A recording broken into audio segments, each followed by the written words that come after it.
everybody doing? I hate to be that guy, but how is everybody doing? Alright, that's better. My name is Johnny3Stripes. Don't forget the 3 stripes. And I am honestly so honored to be a part of this right now, and I think it's absolutely incredible, the concept of all these different talents and beauty and fashion all together, coming together for one cause. I think it's absolutely great. I think comedy in general is such an underutilized tool in society these days. Like, it can be used in many kinds of situations that it's not normally used in. Like, it can kind of ease the tension in serious situations, or like a sad and somber kind of event. It can kind of brighten the mood a little bit. Like, I've told my family on multiple occasions that at my funeral, I do not care what the casket looks like. I do not care how beautiful the funeral home is. No, I want Jim Carrey to read my eulogy. Every dollar spent getting Jim Carrey to read my eulogy. Like, picture this. Imagine being at my funeral. I'm probably not even there yet because I'm late to absolutely everything. So I will find a way to be late to my own damn funeral, I promise you that. But imagine being there. Everybody's sad and crying, not dry in the house, hugging, and Jim Carrey walks out of nowhere. Just a big old blue Hawaiian shirt on, because I want like Ace Ventura, late style. And he just walks out and, alrighty then. If you would please turn to page 69. Ah! Oh, I mean, it's 420. Ah!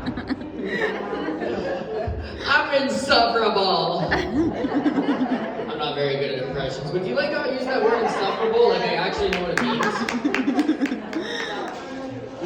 Like, I've heard it enough times that I think I know what it means, but not enough to ever use it confidently. Does that make sense?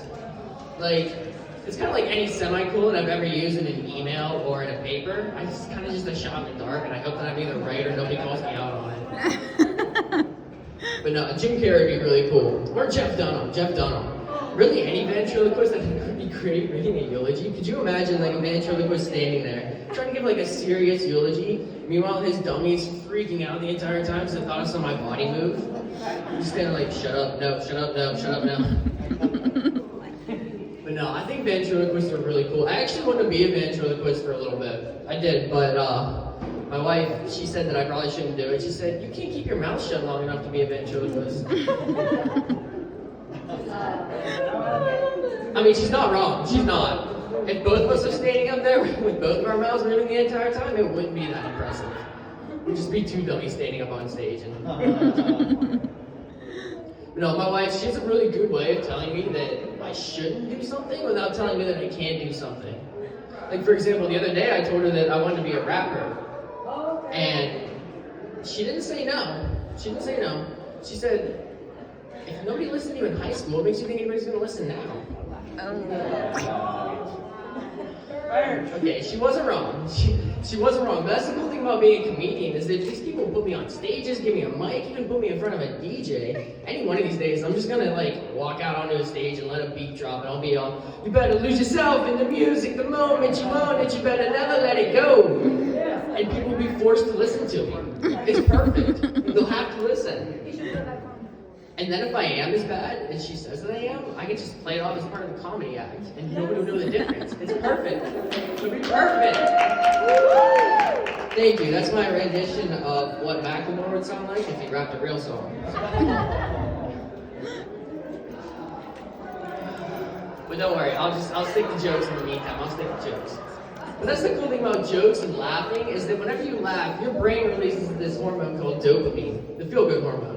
And it releases it at the same level as if you did like a hardcore drug. So comedians, we're basically just dopamine dealers. Yeah. We're out here just dealing dopamine to the masses. But it's cool because you don't have to worry about us lacing it with anything. So it's a lot better. That's not true actually. It does come laced sometimes with a little bit of guilt whenever you laugh at a joke that we both know you really shouldn't be laughing at. You know the kind, whenever your wife gives you that side eye and you're like, I don't think he should even be saying that kind of stuff. I've never even thought that. Ridiculous. Anyway, getting back to funerals. We're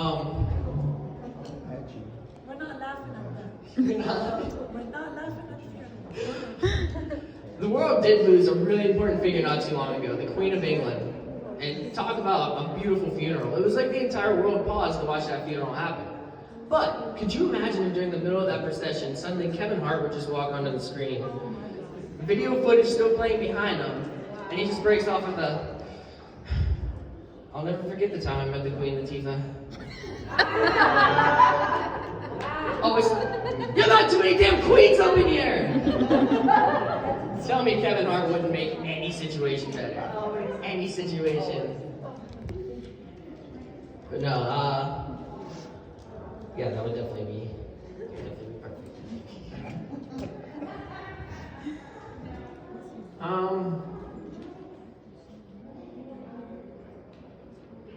You know, one thing that did surprise me about the Queen and that whole event was how many Americans were affected by the death of the Queen. Like, you would think that it was their own Queen that had passed away.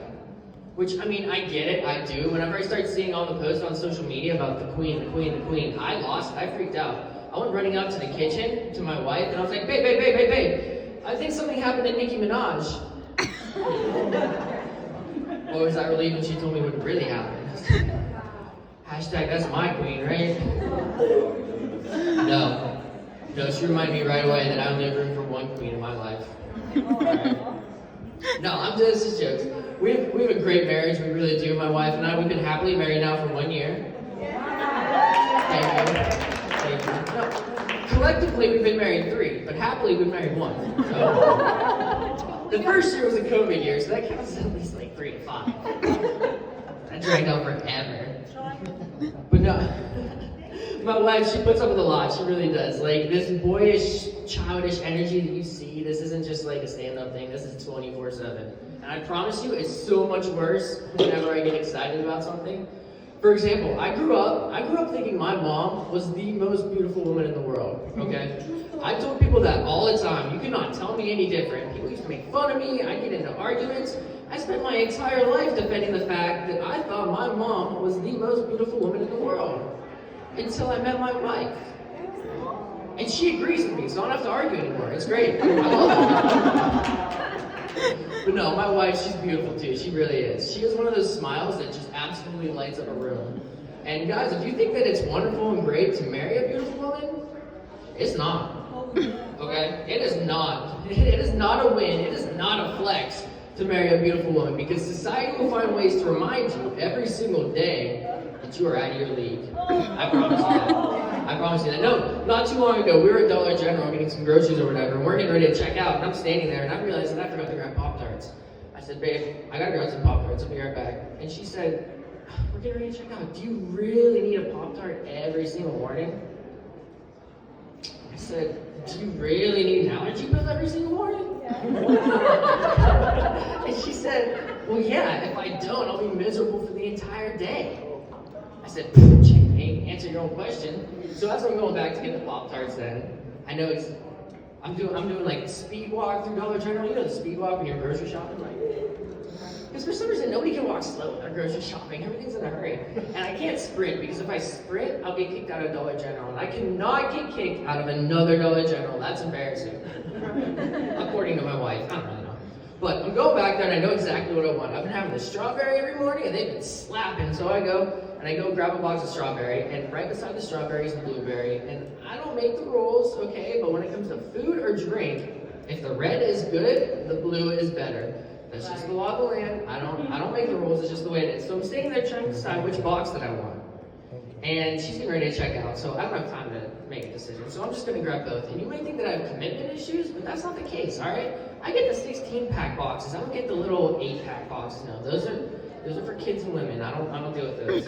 Those are one that, like, if you buy something like that, you just kind of hope that people either don't notice or they think that you're buying it for your wife. It's kind of like tampons. So I grabbed both boxes, and I realized that behind the blueberry then are the brown sugar cinnamon. And, oh.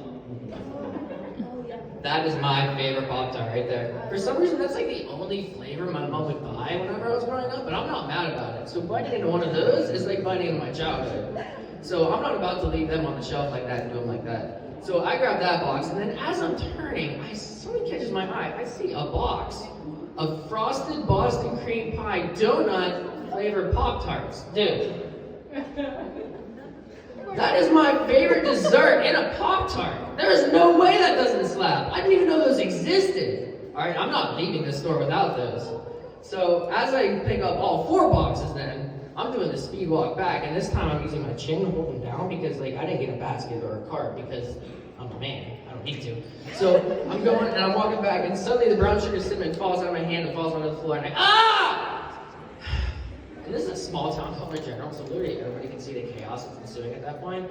My wife's standing up there like a disappointed parent, like she has no idea who I am. So. And I'm not about to be one of those losers that's gonna take home a box of broken Pop-Tarts. No, I'm gonna let some other loser do that. So as I pick them up to put them back on the shelf and get another one, I realize that there's no more 16-pack boxes of the brown sugar cinnamon. So I'll grab 2 8-pack boxes. I'll just hope that nobody sees me. They equal about the same, I guess. I don't know. So I grab them, and I finally get up to the register where my wife's getting ready to check out, and I dump them on the conveyor belt, and I say something to her along the lines of, "Save me a spot, huh?" I tell you what, the little high school girl working at the register gave me the dirtiest look I've ever seen in my life. She gave me a look like, "I know your type." And as she looked at me, she looked at my wife, and then looked back at me, and without missing a beat, took the little item divider thinger and slapped them between my Pop-Tarts and our groceries. Our groceries!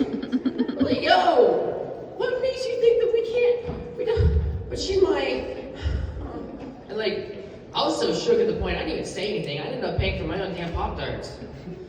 Yeah, those things are expensive. I don't get no generic grand toaster tarts. These are the real deal. These are the real deal. My childhood is expensive. Speaking of childhood, I had the chance to meet one of my childhood idols not too long ago. Jerome Bettis, Hall of Fame running back for the Pittsburgh Steelers.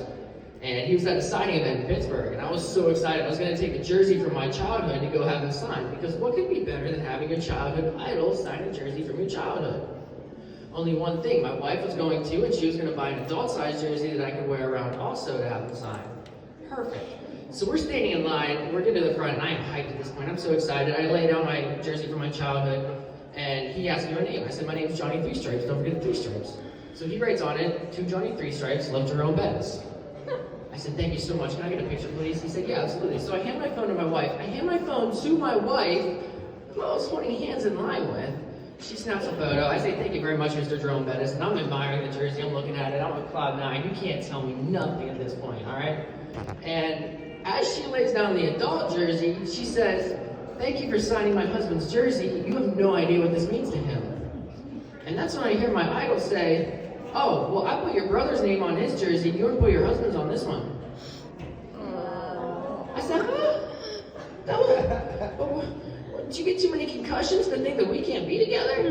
No, I didn't say that. That was a thought. I wasn't rude. I wasn't snarky. I didn't say anything mean. I just kind of let my boyish, childish comedy energy flow out. And I said, "Yeah, he would love that actually. His name's Seymour." I said, "His name's Seymour Butts." So now I get to walk around with a jersey that says, "To Seymour Butts, love Jerome Bettis." Oh, no, that was bad. That's actually a joke. I actually don't wear jerseys around anymore. I realize that that's one thing that's a lot different whenever you become an adult. See, whenever you're a kid and you're wearing a professional athlete's jersey, you're idolizing your hero. You want to grow up to be just like them.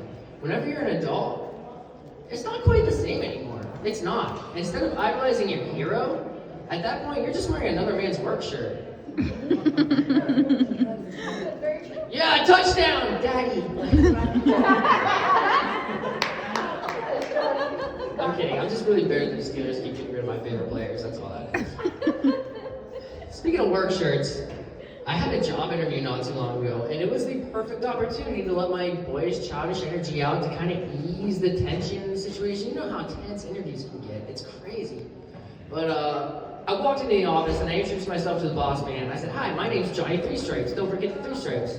And he introduced himself. He said, "Hi, my name's Richard, but my friends call me Dick."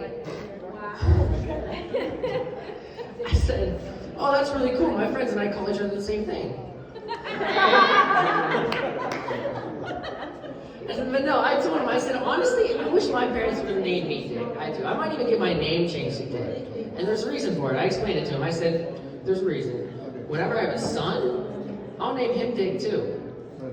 But we won't call him Dick Jr. No, we'll just call him Little Dick. Yeah, you see where I'm going with this. If he's Little Dick, that means by default, I get to be Big Dick. People will finally call me Big Dick. It's awesome. I haven't said. We'll even get matching t-shirts, Big Dick, Little Dick. And then even whenever he grows up to be bigger than me, which will be by age like 14, because in order to be established that I'm Big Dick, I will be Big Dick for life. You can't take that away. You can just put it on my tombstone. Jim Carrey could read it at my funeral. Big Dick 3-Stripes. Perfect. Don't forget the 3 stripes. Never forget the 3 stripes. But the rest of the interview, it actually went pretty well. It didn't drag out like other ones. No, it seemed to go pretty quickly. So whenever he called me and told me that I didn't get the job, they found somebody better for the position. That's what he said anyway. But I asked him, I said, well, is there anything in the interview that you thought was off, that I could do different? You know, I'm trying to grow as a person. Help me out here. He said, yeah, there was actually one thing that turned me off almost right away. I said, okay, well, what was that? He said, whenever you made that joke about my name, it said that you and your friends called each other by my name. I said, well, what was wrong with that? I thought that was pretty funny. He said, well, whenever you walked in my office and you had your light-up shoes on and a Kool-Aid stain on your tongue, I knew you didn't have any friends. Wow. Right? Wow. He said, you lied to me right away, and I can't have somebody on my team that's going to lie to me like that. I said, well, Little Dick, I'm kind of offended by that, honestly. Like, how can you make that kind of assumption like that? How do you know that was a Kool-Aid stain on my tongue and not Hawaiian Punch? I mean, it was Kool-Aid, but he apologized. He did, he apologized. He said, you know what, I'm sorry, I shouldn't be making assumptions like that. Whenever my secretary asked you if you'd like any refreshments and you asked for a Kool-Aid jammer, I just assumed that was Kool-Aid on your tongue, so I shouldn't have made an assumption like that. I said, that's right, you shouldn't have made an assumption like that. And I have a wife. You don't have a wife? I will. We'll get there. That's a flex, having a wife, it really is.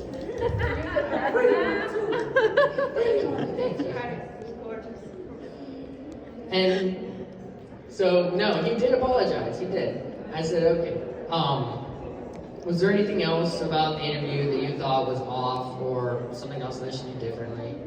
And he said, well, actually, you're lucky that you even got into the interview. I said, well, why is that? He said, well, looking at your resume, putting down dopamine dealer in your job history does not look good. I said, you know what, now that you say that out loud, that does sound kind of weird. I should probably take that off. But what do you think that I should do? I said, they say that you shouldn't have many gaps in your job history, and I have an insufferable amount of gaps in my job history. He said, you don't know what that word means, do you? I said, damn it. I said, damn it. I rolled the dice on that one and I lost. I said, all right, well, is there anything else that you think I should do differently? He said, yeah, one other thing. After the interview's over, it's not a good look to have your mom come and pick you up whenever you're done.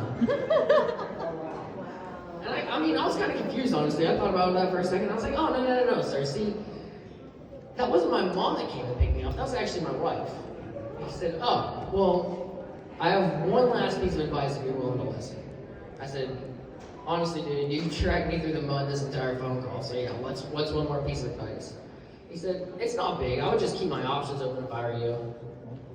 I said, well, I appreciate that, but I feel like I'm doing a pretty good job at it. You know, I'm applying to jobs, going to interviews. I think I'm doing all right. He said, no, I'm not talking professionally. I'm talking personally. I said, if I were you, I would keep your options open, because if that's your wife, son, you're way out of your league. Through the phone, out of nowhere, I didn't see that one come. I said, no wonder your friends call you Dick. Thank you, but it's up for me.